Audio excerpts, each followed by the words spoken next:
The only way I know to become a good writer is to be a bad writer and keep on improving. Thomas Sowell, American economist.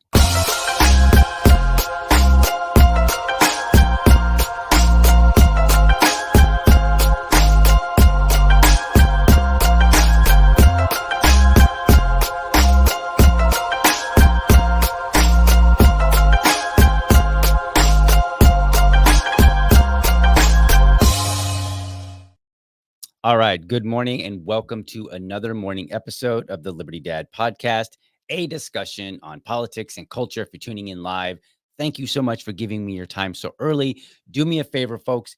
If you like this show, if you enjoy it, be sure to like and subscribe to my channel. And for the really serious folk out there, hit the bell so that you never miss an episode. All right. Real quick announcement here. Today is the day that Mrs. Liberty Dad, Liberty Mom, if you will, is going on vacation. She's going to Spain. She flies out later today. So I am on dad duty for the next 10 days. And it's going to be exciting. Who knows what trouble we're going to get into. All right. But what that means is this show cannot run at 7:30 next week because little man has to go to school. And it's right at that same time. So I will be doing the show at noon. So just kind of keep an eye out. Um, Tuesday, not unrelated to the election, I may or may not have an episode because he has a field trip that got rescheduled for that day. So if I can squeeze in pre-recording an episode this weekend or sometime beforehand, I will do that and drop an episode. But just be aware that you may not have anything on Tuesday, and that's okay because I'm pretty sure everybody's gonna be talking about, the election and who's gonna win, blah blah blah, and we're gonna be all glued to our seats looking at CNN and Fox and whatever, Twitter or wherever you get your news from. So, just letting you know what we've got coming up. Real quick, good morning, folks. Time surfing alien, that Liberty lady as well. Good morning.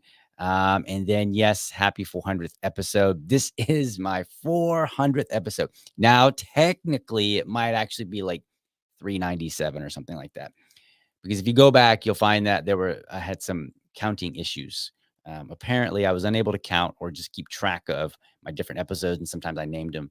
I gave them the wrong number or whatever, and so I had some hiccups along the way. But effectively, we're at 400, one way or another. So this is exciting.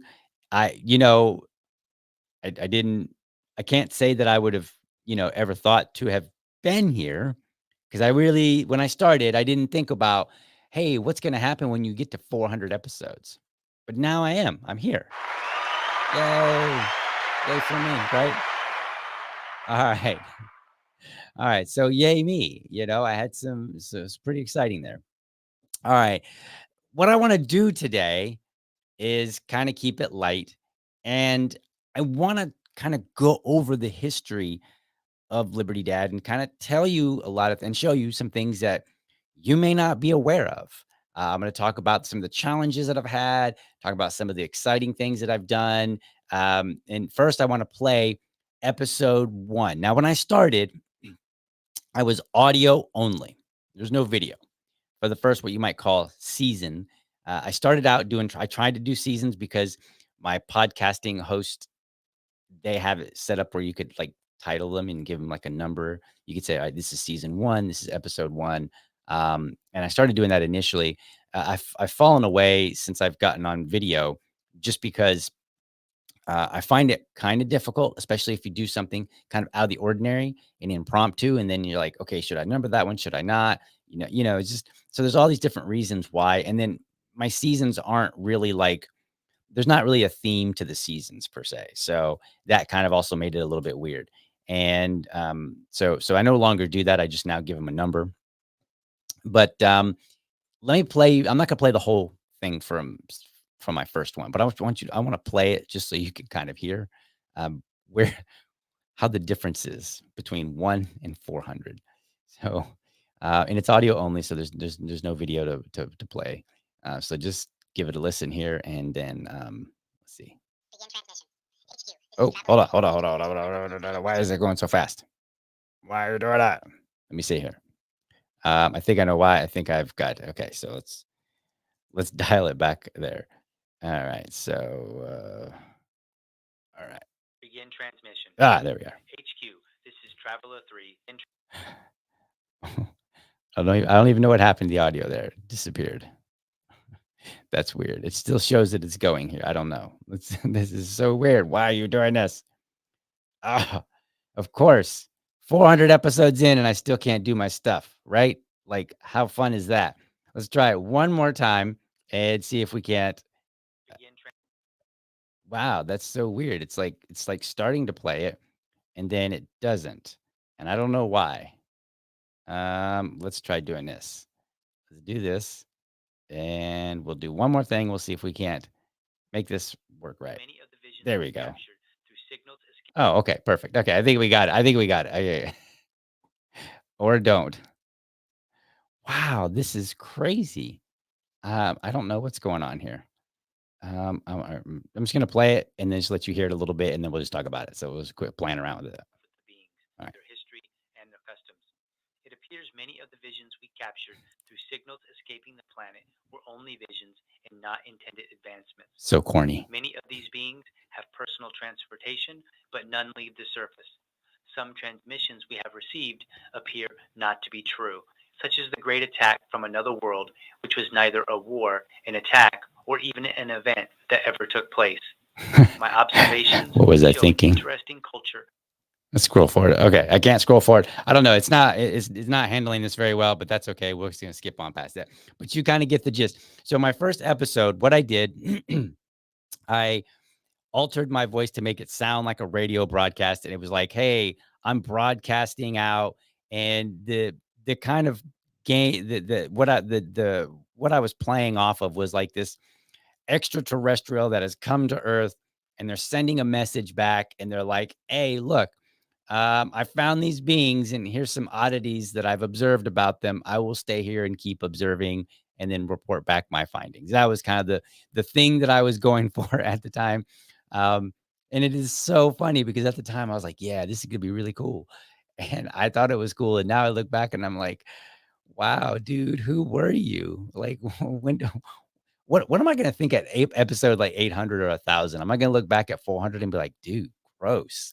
I don't know, but that's where I was, and it was my first episode, and it was a lot of fun because I was trying to figure out like, okay, what am I doing? Like literally, that's not a joke. I was just not sure exactly what I was doing. I was just winging it. I was faking it until I made it, right?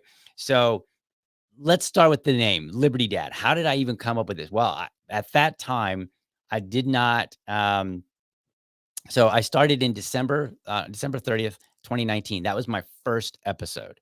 And I actually had the idea before my son was born in February of that year. So I actually had the idea in 2018, but my wife was pregnant and I knew that once she delivered, we were going to be busy with the baby. So I intentionally did not start a podcast at that time, but I was thinking about it and I was taking notes and, kind of like, what do I want to do? And my first thought was like, what name am I going to have for my show? Am I just going to call it the DL Cummings Show? That doesn't sound very exciting. And so I was like, I like to talk about liberty and I'm going to be a dad. And I'm like, why don't I be a Liberty Dad? And I'm like, yeah, that sounds good. That rolls off the tongue really nicely. So that's what I did. And the gist of that, I was thinking, all right, one day my son is going to grow up. He's going to be grown up and he's going to go out on his own and he is going to be out in the world. He's going to go to college, maybe, whatever. And one day he'll come home and he's going to say, "Hey, Dad, you know, I heard that you've always said this, but I just learned this new thing, and can we talk about it?" And so what I wanted was this idea of no matter what, as we go along, as he grows and gets older, and then I teach him more and more things. Like right now, we taught him how to walk, we taught him how to crawl, we taught him all these, simple things that have nothing to do with politics or basically the world around him other than existing in it. And now he's getting older, so we start to teach him like morals, like, hey, don't lie to people. Hey, be nice to people, those kind of things, right? And as he gets older, we'll have more and more conversations, even about libertarian stuff. And so what I want is I want him to always feel comfortable coming back and talking to dad. I want him to never ever be like, man, dad loses his mind every time you hear about, this. So I better just let it go. I didn't want to be that guy. That doesn't mean I can't be passionate or very strong opinion about, have a strong opinion about things. It just means I didn't want him to ever feel hesitant to ask me a question. Right. And so that's what I modeled it on. And part of it was like a persona because I've never been a dad. So I'm just kind of making up what kind of dad I want to be, and in some ways expressing it through my podcast. And so I think that explains very well, one, why I had no idea what I was doing in the first place, us podcasting in itself aside. And then two, finding my actual voice.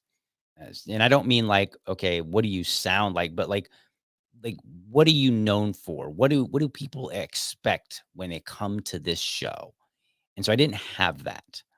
I don't have any particular degrees in any area from which I can draw all kind of knowledge from. It's not like it's not like I went and I've got a PhD in political science or, economics or something along that line where I can use that to contribute to the conversation. I'm really just a guy that likes to read.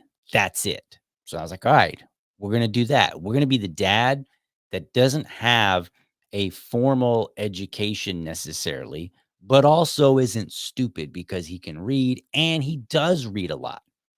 So this kind of explains the logo with the tie that's within the saw blade. Well, what that represents is a blend of white collar, blue collar.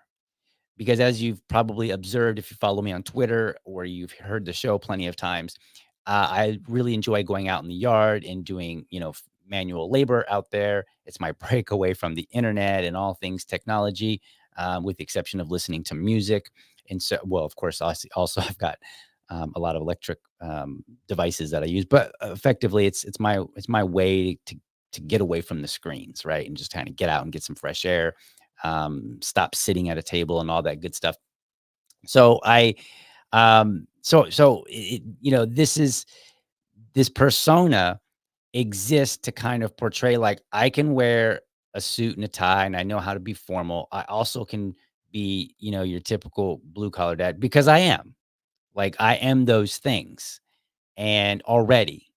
And it just depends on what I need to be. So, like this kind of, in some ways, it was a persona. In some ways, it was a reflection of who I am. Part of the persona that I've grown into is what kind of dad did I want to be, and I've changed over the years because, again, I went into it.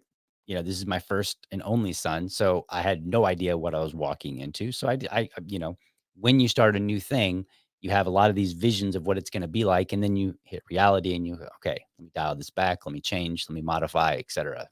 So I I did that. I just kind of started and I was like, this is the persona that I want.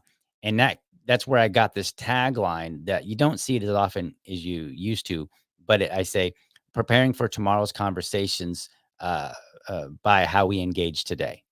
And so it was like, I want to engage with my son as he's growing older in a way so that future conversations he will be willing to have on his own. Like he will be able to come and say, Dad, what do you think about this? Now, maybe he comes to me and he says, Dad, I know you said communism was bad, but I got this really smart professor and he said communism is such a great idea. And here's his arguments that he's made. What do you think? And I might say, well, here's where these ideas are wrong. And I might point him to some resources and stuff like that. And we might have a conversation. And then at the end of the day, he might say, well, you're not very convincing, Dad. So it's not about me being right. And it's not about necessarily him. He has to come to me. It's just if I am available, well, then I'm a voice that he can rely on. That's really what it's about. And so then I said, that should be how we do liberty in general. And I want, like, if I'm going to be passionate about liberty and talk about it all the time, then number one, I should do all the things that are necessary to try to make myself better at it, right? So I've been to Toastmasters and other things. Um, but also, I should consider, do I want people coming back? And if so, how do I ensure that is on the table? And I've had friends reach out like randomly, and they'll just say, "Hey, DL, it's coming up to the election. What's your thoughts on this amendment or that amendment? For Florida on the ballot this year, or hey, who do you who are you looking at for judges or whatever, right? Like I get people to reach out just randomly and ask me that, and not like tons of them, a couple here and there, but it's still like that's what I'm aiming for. I'm aiming to be a resource that people would want to engage with. So that's the idea behind the name. Now, like I said, I started out, I had no idea what I was getting into as a dad. Now I had some ideas because I grew up with siblings, and so I'm not totally ignorant, but there is a limitation until you experience it, right? Like there are just certain limitations that are not overcome unless you experience a thing. So now let me talk about some of the areas in the podcast where it was going in brand new. My equipment. I had no idea what I needed. I just used what I had initially. So I believe that episode that you just heard, that little snippet there, that was recorded on a simple cheap headset that I had lying around. Like the kind that you would buy for like $20 at Walmart and then use it for your Zoom call for work because, you don't really need any good voice quality there. You just need to be able to communicate and hear. So that's what I had. And then I wanted to upgrade. Well, I don't know anything about equipment. I have no idea about brand names. I don't know anything. So I get on Amazon and I think I spent $75, I think it was, for this. It was a microphone and it came with an arm, a cheap arm, and then I think it also had a pop filter. And I bought that and I got it. And every time I tried to record, I noticed that there were inconsistent results. Like sometimes the left would be really loud and the right wouldn't, and sometimes vice versa. It was all over the place. And I was like, what in the world? I was like, this doesn't make any sense. I was like, how can I edit? And I didn't know anything about editing. So it's not like I could compensate for it. So I needed it to be as good as it could. And then it just had some sound issues as well. It just didn't sound good. And since I'm not an audio kind of guy, I couldn't even try to mask over it.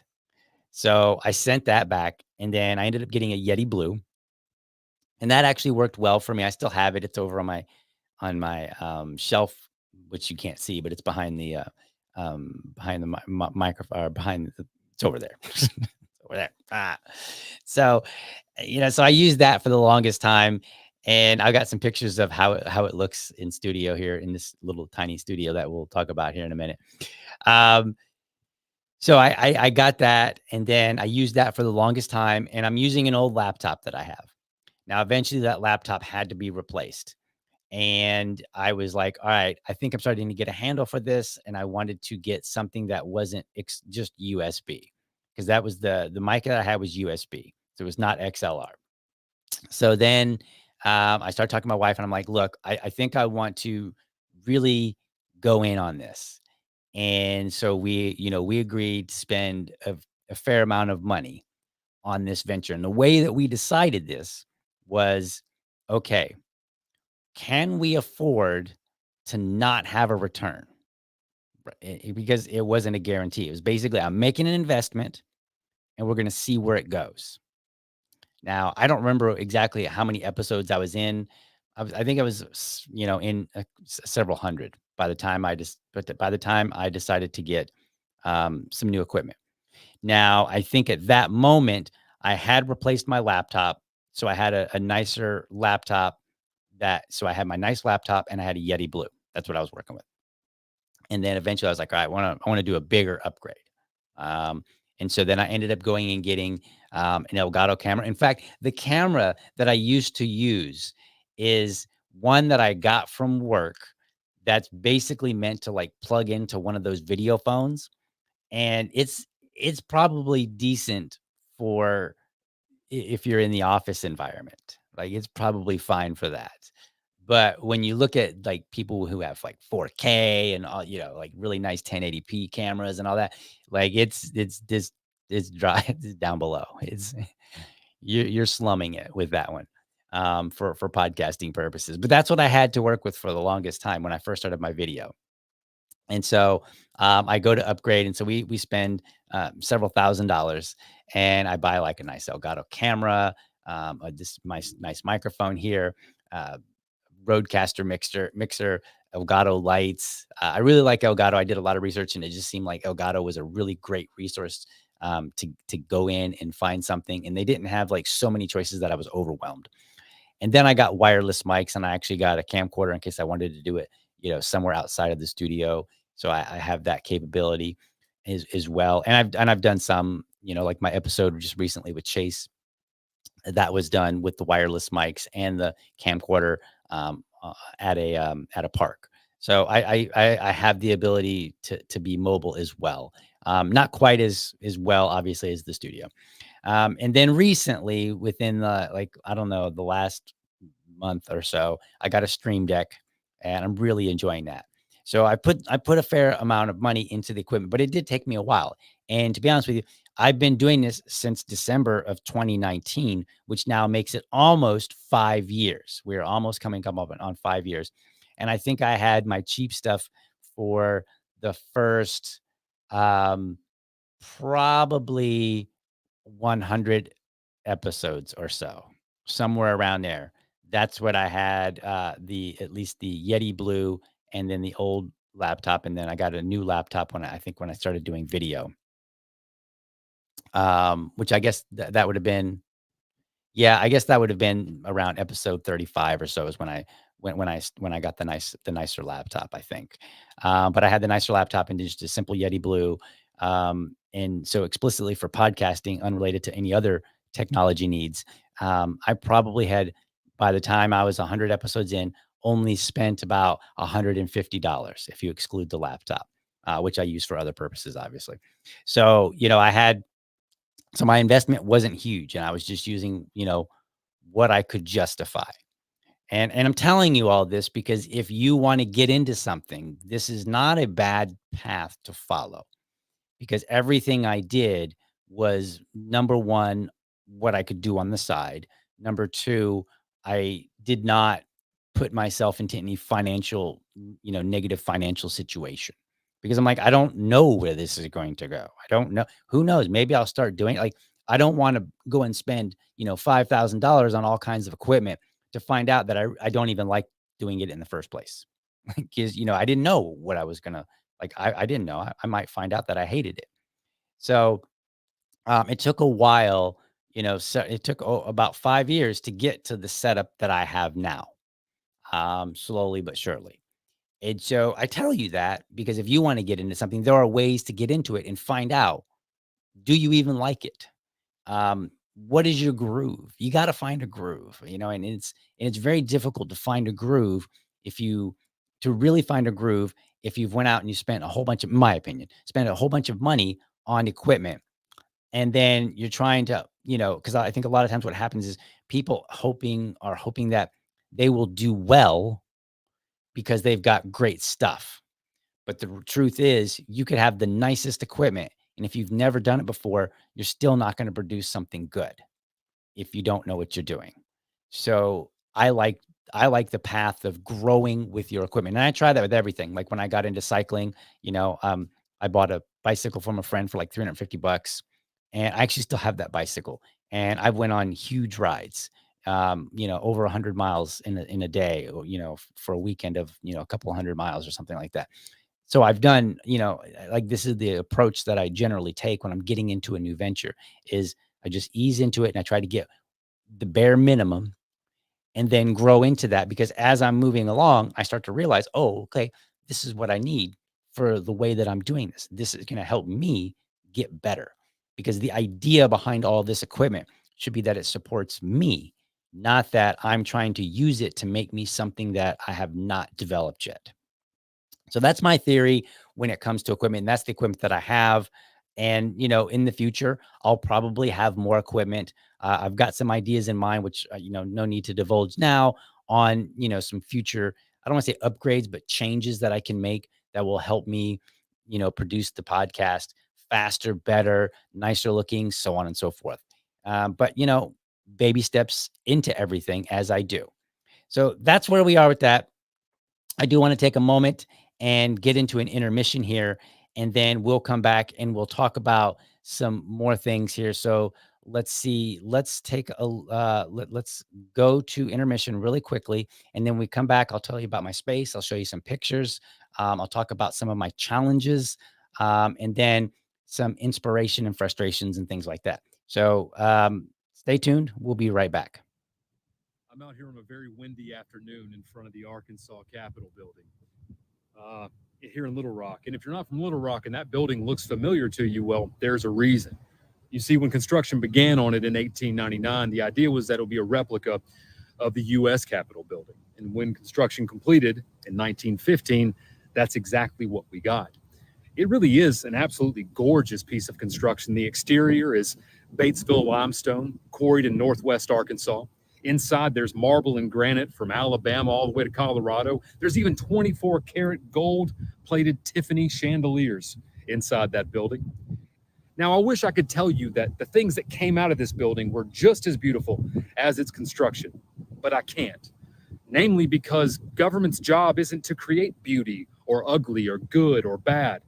Government's role in a free society is to secure the rights that you and I are born with. Now, governments and buildings and people in buildings like this, during times of crisis especially, do not have a great track record of securing those rights.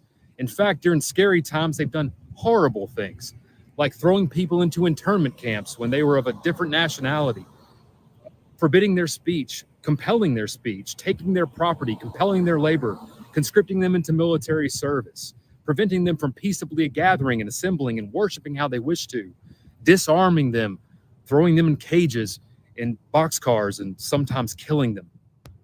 Now, we know that times are uncertain, and we certainly have some uncertain times coming. I think we all agree that the economy is not as strong as the media would have us believe, that we have these rising tensions in the Middle East, Russia, Ukraine, China, Taiwan, North Korea. We have a fragmented southern border, and it appears that the federal government has an out-of-control spending policy that threatens the very existence of the dollar itself. And of course, we always are under threat from the very next medical emergency. I don't know what the next thing is going to be that comes to Arkansas. I don't know what it's going to be, but I guarantee you this, no matter how scary it is, if I'm in that building, I'm fighting to defend your rights. I'm fighting to make sure you're not disarmed. I'm fighting to make sure you keep your free speech, that you own your property, that you own your labor, that you have the ability to peaceably gather and assemble and worship how you want to worship and live how you want to live, so long as you aren't hurting anybody. Now, look, I know times are tough. I know that other campaigns have your financial interest. I get it. But I'm going to remind you that you cannot buy your rights back. You can't buy them back. However, you can invest in defending them today. And any U.S. citizen can donate to our campaign. And you might be saying, well, Michael, I don't live in Arkansas. Why do I care about what happens if you get elected to the state house or not? Well, here's why. Because this is the most winnable race for liberty in the country, hands down. And the brush fire of freedom that starts the revolution across the country has to start somewhere. And there's no reason it can't be right here in Arkansas. The people of the 75th District, you have a big decision to make. You can vote for more of the same old, or you can vote for someone like me who is committed to defending your rights and relegating government to its proper role. The future of liberty depends largely on you. Visit mw4liberty.com/donate. Choose liberty, make history. My name is Michael White, and I approve this message. Awesome. Make sure you check that out, m4liberty.com. That is Michael White. All right, so let's get a couple comments in here real quick. Libertarian JRT, I'm proud of you, my friend. Thank you so much. It means a lot. I appreciate everybody that tunes in and has been following me, giving me feedback, and, advice and stuff like that. That Liberty lady asked, when did you add video? I was wondering the sound in your voice. Well, the sound in my voice right now, I don't know who Rick Grimes is talking into a walkie-talkie, but the sound of my voice right now is altered because I think it was Tuesday night. I was on the Swampcast Creatures, and I think I just strained my vocal cords a little bit. So it sounds like I went out to, the Warp Tour and was screaming really loud, and then now I'm hoarse for a couple days. So that's what's going on with my voice now. But otherwise, I think my voice just sounds, nice, more crisp with the audio equipment. Definitely from the first equipment that I had. So there's that. And then let's see here. Now it's time to get monetized. Let's go. Yes, that is coming. I am working so hard. That is actually probably my biggest Achilles heel, is to figure out how to monetize things. So, there's a lot to learn in doing this, because I'm literally a one-man band. So let me tell you about my space a little bit. So I am in a 10 by 10 room. There's not even a window in here. Okay. And the reason there's no window is because the wall to my right here, I believe, used to have a window because the other side used to be outside, but some previous homeowners built it in. And so now it's actually like if I were to poke a hole in this wall right here, instead of the outside patio, it would actually be the living room in my, this extension on the house in the living room. So like there's no light in here except for the light that I bring in. So that's been a fun challenge because uh, behind me is a green screen wall. And I used to have only a green screen cloth.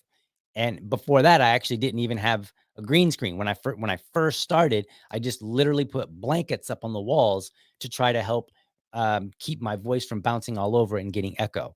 So I had to, like, I did literally, there was a ton of research, and I've just learned and learned and learned. It's crazy. Like in 5 years, it's amazing what I've learned about podcasting in 5 years compared to what I knew when I first started. Like I didn't know squat. Like it was rough. So here's some pictures here. So this is this is what it looked like when I started doing video initially. So you can see that there is um, there's a table with the those are actually I didn't have a cloth, so I used a spare curtain that's white over the top of it, and then I just have chair. And it's a 4x4 card table. Okay, and then you can see the Yeti Blue microphone hanging up. And then what I've always tried to do, with the exception of recently with the Elgato stuff, is I've always tried to keep the microphone kind of out of the screen. Part of it is because the other microphone, the prior microphones that I had were kind of big, and I felt like it kind of covered up my face. And I was like, well, like, no, I don't want to do that. If I'm doing video, if I'm going through all this effort, I at least should have my face on the screen.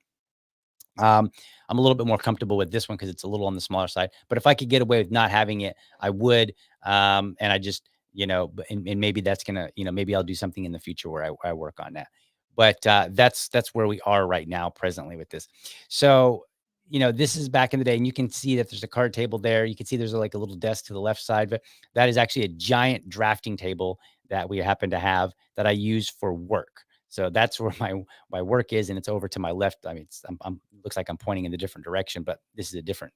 This is a picture from over that direction, looking over in this way. So that's what I had initially. That was a quilt my mama had made me. She was really into sewing. So, and that is actually my quilt that I've had since I was like 14. She made that for me, and that's like my Linus blanket. Also, it's the one and only item that I have that is sentimental to me. I don't generally get sentimental about items, but that is the one and only item. I actually even told my wife when we got together, I was like, look, I don't plan on getting divorced, but I'm gonna tell you right now, I will fight you over this blanket. Like, like that will be like, you want to take the house? Like if we, and it was just, we were having casual conversations. We weren't like fighting or anything, but this is, that's how important that blanket is to me. And I used it to help muffle the sound. So, dear mom in heaven, thank you so much. You helped me get moving on my podcast journey. So let's look at some other pictures here. This is another angle. I think I was doing some sort of skit at that time, and that's why you have the plate, the dinner plate and all that. But you can see like there's the dopey little camera that I've got sitting there. and the microphone hanging over it. And then I've got like my script, because initially my audio only episodes were entirely scripted. Then the first videos that I did were also scripted, and I was literally reading from a screen behind the camera, or from, somewhere out of the shot. And what's funny about this look is that there's a guy I know, he does video for a living. That's what he does. And he was over here kind of giving me some tips and stuff. And he told me something that I'll never forget. He goes, a lot of people like to say that the camera shows you everything or something like that. He goes, no, that's not true, or hides a lot, or it shows a lot or something like that. He said, the camera shows you only what they want you to see. He goes, if you go on a set sometime, he goes, depending on what's going on, he said, you could have all kind of just junk everywhere, but then the video itself looks just beautiful. And he said, that's, the video shows you what they want you to see. And he said, just keep that in mind. Don't worry about all these other things, because they don't matter. And so I was like, oh, okay. So that's what I did. I focused on it. And that's why I have like, the blanket on the wall. I got the whiteboard back there, and I've got, my script printed out, and I've got only the things in the shot that I want in the shot. So that was very interesting. Here's me when I decided to quote unquote upgrade. I decided that I didn't like, so the problem with the green screen cloth is that I kind of had to put it up and put it down and move it around. And I just kept having to mess with it. And I didn't like messing with it every time I was going to do an episode. So I said, why don't I just paint the wall green? So a lot of work went into that to match up the green. So I painted the wall. And then there's what it looks like, mostly painted. I think there's still a few things that need to be finished on it, but it's mostly done. And then this is me using the drop cloth with my son. And this is when we made the video that I used to do. And I'm thinking I might redo it, but it's the video where I kind of use him as the School Rock bill. Drawing a blank on it. I'm trying to think of the name of it. Where they talk about a bill. Let me just play it. I got it right here. I'll play it right here. So here's the Just a Bill. That's what I was thinking. I'm Just a Bill. That song, I'm Just a Bill on Capitol Hill. But I know I'll be a law someday. At least I hope and pray that I will. But today I am still just a bill. So that's the behind the scenes of what that actually ended up looking like, just in case you were curious. And I've been meaning to redo that, because he's much older now. I think he was like 2 in that video. Here's a different look. So this is when I switched it up, and I decided to have a specific chair, and we'll see that in a minute in one of the videos here. And then I have this monkey lamp that I like, and then you can see that I have the microphone hanging up again out of the way, and then the camera on a little tripod. So this is, again, some of my first video that I did, and, doing my best. And let me tell you something, green screen, if that sucks. Green screen is so much work, because if you're too close to it, then the green spills up on you. If you're wearing a light shirt like this and you're too close, then, you end up getting removed. And it's a challenge for sure. Let's see. Here's a different angle of that, so you can see how that desk is entirely messy. So that's just what I got to work with. A different shot here. So now this is me with some curtains up off to the side, trying to use those as barriers for the sound, so that I don't have sound bouncing all over the walls. So that was my attempt to muffle the sound here in a little bit, because I didn't have anything on the walls. I didn't have any sound panels or anything like that. So then here's downstairs in a different room. I don't remember what I was doing, but there have been a couple of episodes where I had like 4 or 5 people, and we had to do it in this room. And again, it's just a spare bedroom that I just, makeshift into a room to podcast on. So lots of iterations and lots of things have happened here. So this is getting a little bit closer now. So this is a change from the last one. So what I started doing was having the green screen cloth on on one wall, and then perpendicular, the one that's painted. And that allowed me to remove the green screen. So I didn't have like 2 full walls of green screen in this room because I didn't want that because I was like, okay, the green is kind of ugly in the first place. So I was trying to limit how much I actually painted. So that's the setup there. And then you can see where I've got the nice laptop at this point, and I've also got the nicer microphone standing on the table, and then I've got the headset there. All right, so I got a couple more pictures here. Oh, okay. Speaking of sound panels, I built my own sound panels. I did some research because I like woodworking, right? So I built my own sound panels, and it just so happened that I had audio insulation up in my attic. I don't even know it came with the house, and so I was like, I just happened to notice it, and I was like, hey, I'll build my own sound panels. So I did. So I've got, let's see, 1, 2, 3, 4. I've got 4 on the walls right now, and I've got 2 more that are not on the wall. 2 green, 3 black, and 1 like a darker green. So that's what I did. This one that you're seeing here, that would be the one that goes behind me. But I took them off just because of the way the sound, I'm projecting the sound this way, not this way. And, and then some other things that were an issue with the green screen lighting. All right, last photo. This is a more recent photo. So this is like where we are today. And then, so like, I'm actually sitting at this desk. This desk is now no longer a card table, which I lost at one of the libertarian events. I've forgotten, left it there, but this is now a standing desk that has the little buttons, and it rises and lowers on itself. And then I have my screen behind me that I can look at, and then the camera. The camera, you can't see it in this shot, but it's actually behind the laptop. And so then I just basically look at the camera, and then I have the screen behind me, which kind of acts as a teleprompter for me. So I can see stuff and still look at the camera. So that's the setup I got now. And then you can see to the left, that's my major desk where I have a couple of monitors and my work laptop there. So this is what I'm working with now. And I no longer am sitting on a chair or like a little rolling stool. Now I actually have a kneeling desk because I'm old and I got back issues. So that's a couple pictures of what we look like today. So a lot of things have changed over time, just as I've gotten better. So let's see if we got any. Yes, that Liberty Lady says we need an updated Liberty Sun bill review video. Yes, I've been working to do that. It'll be fun. And, maybe I can do that while the missus is out of town. We like to find things to do while she's gone. So there's that. Keith Garrett says it's about progress, not perfection. Absolutely. And we're gonna get into that a little bit more here in just a moment. Challenges. Okay, there's a ton of software that I had to learn. I had to learn video editing. Now I stream this now, so I don't do video editing as much, but now I use OBS. And so I had to learn OBS to manage the changing of the screens and, adding pictures and adding video and making me smaller and bigger and all that good stuff. Right. So I had to learn all that. But before that, when I was explicitly pre-recording, because when I first started doing video, I pre-recorded. I didn't do any streaming, not live. And so I would use Shotcut, which is free. And it was kind of cumbersome because a lot of things had to be done relatively manually.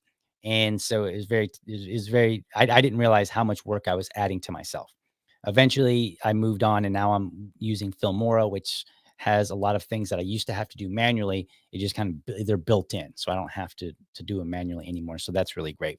I still use Audacity because I haven't moved on to another audio editing software. I know there's some DAWs out there, DAWs, and I will get to them eventually, but baby steps, because I've only got so much time to work with. And my number one priority is producing the show, which, by the way, when I first started, it was a weekly show, and I would write my whole script, like a whole 30-minute show. I would literally have like the whole entire script written, and then I would read it to the microphone. And then I started doing video, and I was doing the same thing. And then I had to try to keep up with like the teleprompter. So you don't notice it necessarily, but in that chair that you saw in the pictures, I would have like a little mouse, and I would like use that to scroll my script as I was reading from it and talking, and then just trying really hard to be as natural with it as possible. It's very, very challenging. So anyway, back to the software. So I also use StreamYard to stream with. So I had to learn a little bit about StreamYard and how to, coordinate that, and then connect it to the different places like Twitter. And I used to do it on Facebook, but because of the account that I have, I can only stream to 3 places at one time. So I've chosen Twitter, YouTube, and Rumble. So that's where I stream to now. And then I just drop the links over on Facebook.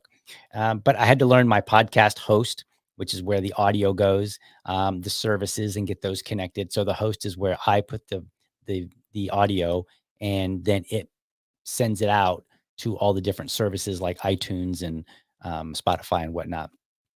The green screen, as you saw the pictures of what the green screen looks like. So let me show you one of the older videos, because some of you may be relatively newer to the show, and so you're used to seeing something that's a little bit nicer looking. So let me see if I can get this pulled up. Hopefully it works. And I'm just going to play just a little bit just to give you an idea. Let's see here. Look at that. It works. It's awesome. So this is my old intro.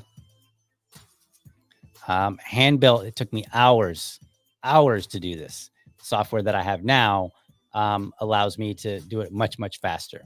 And I just took whatever videos and footage that I had and put it together. Like, there's really no rhyme or reason to this. So fun stuff there. All right. It's my little buddy. There we are, reading, cooking. Yeah, some good stuff there. All right. So this is funny. If you notice in the upper left-hand corner, you won't be able to, you might have trouble seeing it because I got my logo in the way at the moment. But in the upper hand left corner, it says rated TV 14, and then like it'd say alcohol and like race-related topics. And then on the top, it would like have the title. And so I was trying to do this, like if you watched Netflix and you are watching the series, I would kind of modify it, make it look like that. And then of course I've got the monkey lamp there, and you can see the video quality is really unimpressive. They said it was 1080. I'm not so sure about that, but this is the video quality that I had when I first started. So let's continue playing for just a few seconds here. Welcome to episode 34 of Liberty Dad Podcast. Terrible audio. Where we prepare for tomorrow's political conversation. It's weird being on the screen with myself. If you are new to the show, Liberty represents the message of all your freedom all the time. And Dad represents the delivery, recognizing tomorrow's conversation with my son is determined by how I engage with him today. See, and I'm talking about applying it to those around me. I'm your host, DL, and this episode is Hearing the Voice of the Unheard. It's the first of a multi-part series on race-related matters. Regular listeners may think the title sounds familiar. That's because it is. Episodes 29 and 31 were both intended to be the first 2 of a series on race-related matters. And then I hit a downturn. As part of my 2021 relaunch, I decided to pick things back up where I left off. And since the relaunch includes video and a discussion-style episode, it seemed best to just start over. With that said, let's dive right in. All right. So here it is. So what I want you to notice, because everything in here was methodical. You might be surprised to learn that. So one, I did my show at night, and so that's why I could have a glass of brandy sitting there. But what I wanted was something different than coffee. And again, there's this persona like, hey, maybe your dad has a beer, maybe your dad has a glass of wine. I think there's a couple episodes where I have a glass of wine instead. And then I had this lamp because I've always enjoyed monkeys. I think it's like one of my favorite animals. And I don't know where I got this lamp, but I got this lamp. And so I wanted that in there. And then the table. And then here's the most crazy thing. I promise you this is 100% true. So I'm sitting in that chair. Now I no longer have my sport coat on, but I have the sport coat laying over the back of the chair. So in that time frame when I was doing these episodes, that was always the case, because what I wanted to do was always have some element of both sides of Liberty Dad in there. So I wanted the element of the Liberty Dad who may be the more blue collar. So that's why I've got, just like, more of a casual look here, but then also the white collar. So I have the sport coat back behind me. And so I kept that always in the frame. And here's the funny part. that you're probably going to laugh about. But the reason I did that is once upon a time, I read an article, and apparently Hugh Hefner, when he was producing Playboy, and I don't know if it was true or not, but I read it and I just have never forgotten it. He indicated that in his photos, he always wanted some element of a man present in the photos. So he would have like a tie or a pair of shoes or something, a watch maybe just sitting on the table or something. So there was always this element of a man in the picture, even though they're just centerfolds and whatnot. So I decided that I wanted to kind of have certain things always in my video. Now, that's how I started. I'm changing it up a little bit today because now I'm doing like all green screen with the exception of me and the microphone. You no longer see the table, and that's because I've had some changes in the room and how I'm doing things. I am looking to go back to having more real stuff in the screen or in the shot. But again, these things just take time for any number of reasons. So I just thought that was funny. I wanted to kind of point out to you and say, like, that's what my green screen ended up looking like. That's the camera quality that I had to work with.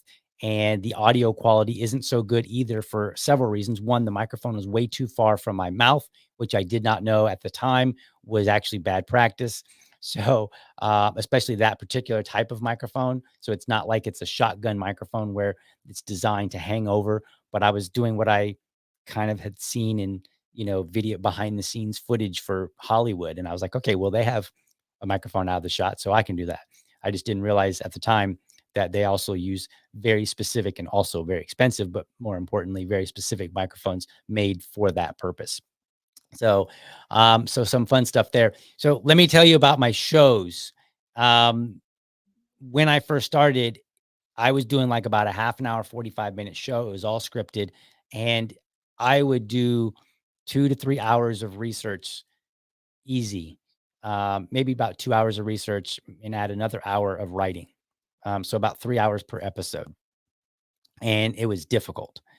And then that didn't include the editing time. So initially it might have been like 4 hours to produce a 30-minute episode.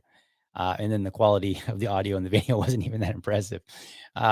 But that's where I was at the time. And the reason for that is when I first grabbed the first microphone, I just grabbed it and I was like, all right, I'm going to talk about this topic. Promise you, this is exactly what it sounded like the first few recordings. I was like, all right, I want to talk about, let's talk about Trump, right? Just for example. So I'd just grab a microphone, no notes, no nothing. I was like, all right, so I want to talk about, okay, so what I want to talk about, okay, so hold on. Okay, so so what I want to talk about today, I want to talk about Trump. And that's what it would sound like for like 3 minutes. And I was like, wow, I'm not going to be able to do this. And at first I was nervous because like, how am I going to produce a podcast if I can't even get 30 seconds worth of decent audio? Like I couldn't even edit. Like you couldn't edit it into being clean. It was just that bad. So then I started saying, okay, well, maybe I'll just do bullet points. And bullet points, I really wasn't that good with either. um, because, and it was weird because I thought my friends come over and I will talk for an hour easily, 20 minutes, 30 minutes, back and forth. And I don't need any notes. So I'm like, how? And there is a distinct difference in talking to a cold microphone versus a warm human being. There's just a huge difference. And I found that out the hard way. So then I said, okay, well, I'm going to have to start scripting this because I have no other way to do this. So that was one of the reasons why I had to do it once a week because I was like, all right, well, I can't do this every day. There's no way that I can put in 4 hours of time a day. I just didn't have it. I mean, I have a brand new child, right? And so it just wasn't going to work. And I had a job, I had a wife, I have to take care of the house. Like there's a lot to do. So there's just no way it was going to happen. So it was interesting when I finally decided that I was going to do a daily show, but I only did that once I started getting comfortable taking notes and having bullet points. And so, eventually I did get to the point where I could do that. And I shifted away from having a fully scripted show to now bullet points. Now, the challenge, of course, is that there's more filler words, ahs and ums and those kind of things. And whereas I didn't have those nearly as much when I was scripting them. So there's always a trade-off. Think of it that way. So the other challenges that I had with research was topic, like what I want to talk about, right? Because I didn't have a theme. So it's like I was just talking about anything. Then I had to write it. Then I had to edit it. So there was I had to at that time I was creating a, um, a thumbnail specific to every single episode. Especially when I was in video, I was doing a thumbnail for my podcast episodes for audio, and then a thumbnail for video. Well, the challenge is if you do them on the podcast just for audio, well, you do them as a square.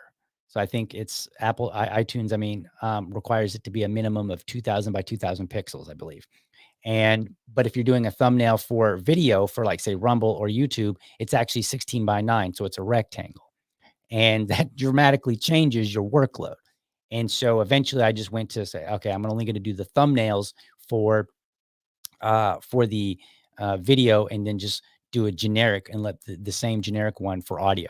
So these are all the things that went into trying to do a podcast. And it's on top of researching and trying to figure out, okay, what's going on in the industry? What are the other people doing? So on and so forth. So I had to learn and just do all of this myself. So let me tell you about some frustrations, tell you about my some inspiration, and then we'll close the show. So frustrations. One, I was a brand new dad. So even though even though I didn't do my podcast for the first like 10 months of his life, you know, kids don't demand any less time at any point ever.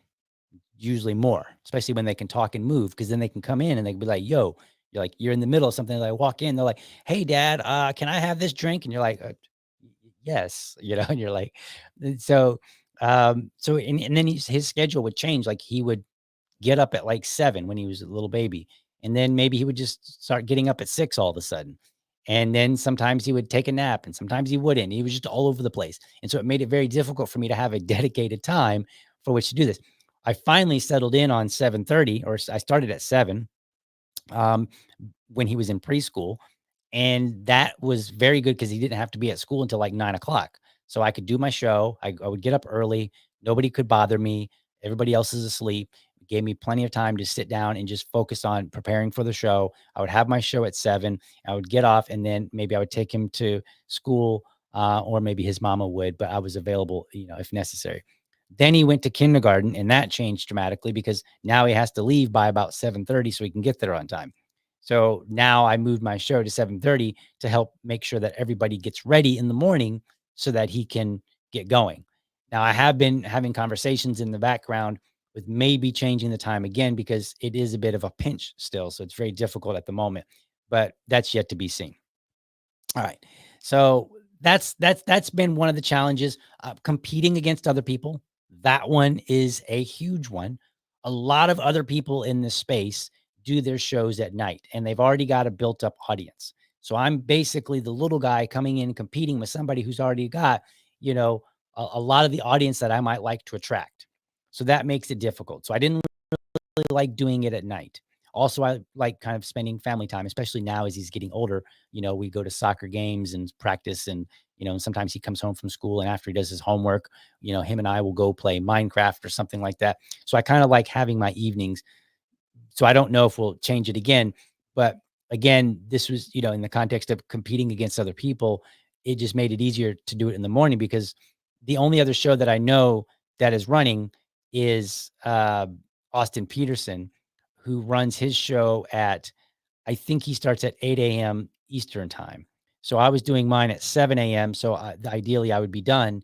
And so any of his audience that might be up might be willing to tune in. But the likelihood that I'm going to pull his audience away from him was pretty low at being the little guy so far, right? Because he's established, he's got established audience. So I'm trying to compete. So that's what I did there. But I may change it. Who knows? We'll see. This whole show is just a running ball of changes. And then one of the other frustrations was low view count. So sometimes I would look and I would see that like my video might get like 3 views. I'm like, man, I'm putting like 4 hours in and I'm only getting like 3 views. Like, and it's very difficult, right? Because I'm not getting paid either. Because if I was getting paid, like, let's say I was getting paid $1,000 an episode, right? Well, okay, if only 3 people are watching it, whatever, I'm still getting $1,000. But that's not the case. So let me show you this picture here, because I think this is interesting, because this one gave me some hope. This one comes from Mr. Beast. Disregard any of his drama that's got going on, because I think this is just good stuff here. So I saw this post come across a while back, and it says, I wonder what 16-year-old me would say if he saw this screenshot. I was 5 years into making content, still getting basically 0 views a video, and everyone kept telling me I was crazy and to quit. I bet he wouldn't believe this is real, LOL. And this is some like $1 versus $500,000 plane ticket. So I presume, I didn't watch that episode, but I presume what he's talking about there is that he went on a plane for $1, went on a plane for $500,000 and was comparing them or something like that. I don't really know. So, but apparently there was a large sum of money involved, because now he's like a multimillionaire and he donates to a lot of charities and causes and stuff like that. And he's very, very wealthy from his YouTube. So that gave me some inspiration, because I'm like, all right, don't forget, a lot of people that start out, they struggle for a long time, because you have to put in your stripes. You have to find your voice. You got to find what makes you good in that area. And there are so many stories to draw inspiration from. There's another one. I think it's Harrison Ford. We all know Harrison Ford. He's been in a lot of great movies, you know. But before he got his break, he went out to Hollywood. And I was reading something a while back where he apparently was a woodworker on the side to feed his family. So that's what he did. And his side hustle was trying to break into the movies. And so the story that I was reading was saying that he would use woodworking to allow him to continue on in the long haul. So he said other people were trying to be Hollywood, trying to make it in Hollywood, but they weren't having the success that they wanted, because, it's hard and everybody wants to be in it, and there's only so many roles, but also they didn't have any other income. And so because of that, they couldn't weather that time that it takes to go from nobody to maybe somebody to getting your success. Because the fact of the matter is, when you do a new venture like this, you have to get good. And like, who is it that said, somebody, I heard somebody say, like, when you do your first episode and then you look back on, like, say, when you get to your 500th episode, you look at your first episode and you're just like, ew, oh my gosh, who produced that? And that's kind of what I'm like, wow, but back then I thought it was great. Mostly, I was like, wow, this is not bad. And now I look back and I'm like, that's awful. That's terrible. And so I had to just put in the time, make mistakes, and get better. Right. So frustrations are come. I've had people point out, and arguing on the internet, and then they pull up a picture of your YouTube and they're like, oh, you got 300 followers. Look at you. You're nobody. And I'm like, well, yeah, everybody was nobody at some point. Right. Like Albert Einstein, once upon a time, he was always a genius, but once upon a time, he wasn't known to anybody. Right. Like, like everybody, name a famous person. There was a time when they weren't as good as they were, or as they're known for now, and they weren't as popular and they weren't as known. Every single person. And some people manage to hit the limelight and do well very quickly, but I think that's actually the exception to the rule. The rule is, it's going to take you years. I mean, Mr. Beast is talking about, it took him about 5 years, and he was still getting pretty much 0 views for what he was doing. And you can just go through all kind of stories of people who, some people were told, hey, you'll never make it. Rush Limbaugh, whether you like him or not, was originally told, you're not fit for radio. Well, then he continued on and worked really hard, and he's actually credited for saving AM radio and for kind of laying the groundwork for podcasters. Right. So, and again, regardless of what you think of the man's politics, the fact of the matter is, he ended up being successful in an area that he was once fired from, and then also told by people in the industry, you're not cut out for this. Turns out he was. So you just got to put your stripes in. So if you're thinking about doing a new venture, hopefully all of this stuff leads you to say, okay, I got to persevere. And there's going to be all kind of challenges and ups and downs, a lot of downs initially, but there'll be ups too if you keep positive about it. So let me read you something. I'm just going to read you. So the quote at the very beginning comes from Thomas Sowell. And I love Thomas Sowell. I read as much of him as I absolutely can. I read it again. I watch his videos. I can't, I think he's a brilliant man and he's a great person to learn from. So let me show you this article that he wrote. So here it is. And so it's called Some Thoughts About Writing. I'm not going to read the whole thing. It's kind of long, but it's in the show notes and you can go. I encourage you to go and read it. But he says, from time to time, I get a letter from some aspiring young writer asking about how to write or how to get published. My usual response is that the only way I know to become a good writer is to be a bad writer and keep on improving. However, even after you reach the point where you are writing well, and that can take many years, the battle is not over. There are still publishers to contend with. Then there are editors, worst of all, copy editors. Finally, the last hurdle are the book reviewers, only some of whom actually review the book. These people are all part of the gauntlet that a writer has to run in order to reach the person for whom his writing was intended from the outset, the reader. All too often, you never know if your book has reached the reader in any sense other than the fact that it was bought. It could be gathering dust on a table or a shelf. In some cases, however, heartfelt letters come in telling you that your book has reached readers in the sense in which you wanted it to reach them. That makes all the struggle seem worthwhile. People who want to be complimentary sometimes tell me that I have a gift for writing, but it is hard for me to regard as a gift something that I've worked for more than a decade unsuccessfully before finally breaking into print. Nor was this a case of unrecognized talent. It was a case of quickly recognized incompetence. So I encourage you to go and read the rest of that. But that is that it's a really good article. He's just talking about like, hey, some of the things that he experienced when he wanted to be a writer. And like he said, it took him like a decade. And now thousands and thousands, maybe even millions of people really look up to him and cherish his work. Why? Because he spent a decade being bad at it so that he could eventually be good and then communicate the message that he wanted. And so these are the kind of things that give me inspiration, looking at somebody like Mr. Beast and knowing, hey, he spent 5 years and was getting nothing. Thomas Sowell spent like 10 years, because it's easy to think that Thomas Sowell and Mr. Beast were just always good. Because by the time we get clued, unless you catch somebody in their early days and just continually follow them, chances are you found them after they were pretty decent. And so therefore, that is your entire view of them. Like, wow, when I read Thomas Sowell, I'm like, dude, this dude is brilliant. He's a great writer. He's great at, he's really, really good at this. And so it's hard to imagine a Thomas Sowell that wasn't at one time. But there is somewhere way, way back many, many years ago, there is a Thomas Sowell who wasn't so good at this. There was a Mr. Beast who wasn't so good at this. There was a Tim Pool who wasn't so good at this, so on and so forth.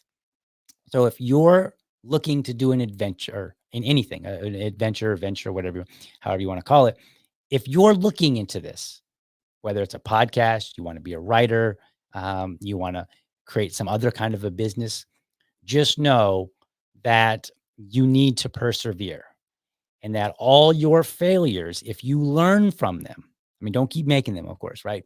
But if you learn from them, then those failures will make you better.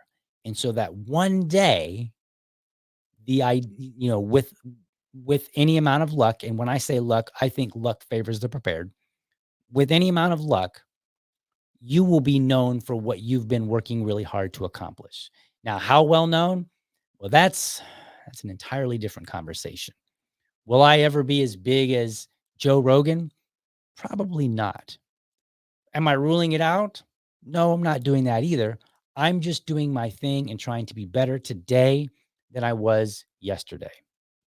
That's my goal.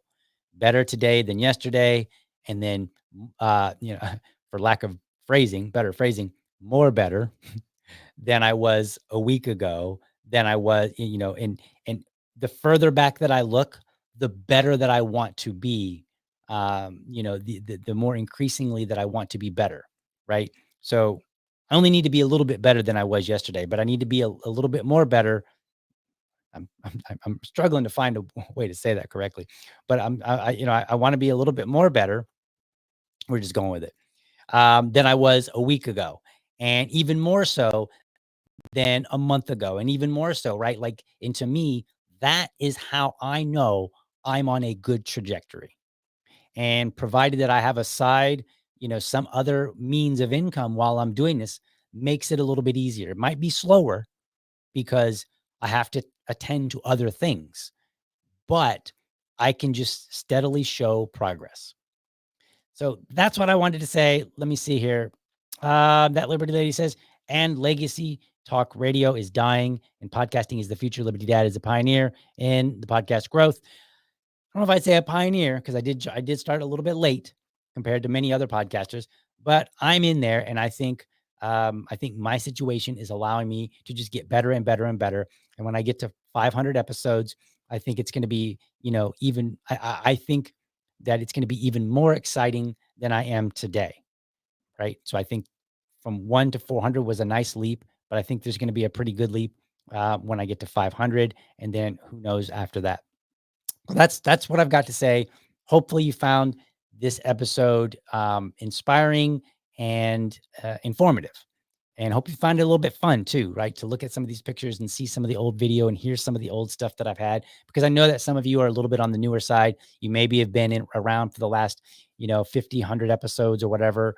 And if you've been around since the beginning, I mean, big kudos to you for that.